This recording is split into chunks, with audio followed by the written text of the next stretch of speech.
டிங்குவின் magic சாகசம். வனத்தின் நடுவில் ஒரு அழகிய முயல் குடும்பம் வாழ்ந்து வந்தது. அப்பா முயல், அம்மா முயல் மற்றும் குறும்புக்கார மினி ஆகியோருடன் துணிச்சலான உற்சாகமான சிறிய முயல் டிங்குவும் இருந்தான்.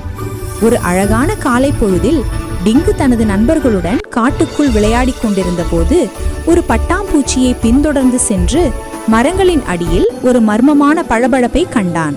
அது ஒரு பழங்கால மேஜிக் கடிகாரத்திலிருந்து வந்தது. ஆச்சரியத்துடன் அதை தொட்டபோது ஒரு பிரகாசமான ஒளி தோன்றி டிங்குவை ஒரு முற்றிலும் புதிய மந்திர உலகிற்கு அழைத்து சென்றது. அங்கே மரங்கள் பிரகாசமாக ஒளிர, பூக்கள் பாடிக்கொண்டிருந்தன. பயந்த டிங்குவை ஒரு சிறிய மின்னும் பூச்சி அணுகி, இது மேஜிக் காடு என்று சொல்லி இந்த உலகின் அழகை அவனுக்கு காட்டியது. மின்னும் பூச்சி டிங்குவை ஞானமுள்ள ஆந்தை மாமாவிடம் அழைத்து சென்றது. ஆந்தை மாமா அந்த கடிகாரத்தின் ரகசியத்தையும் அதை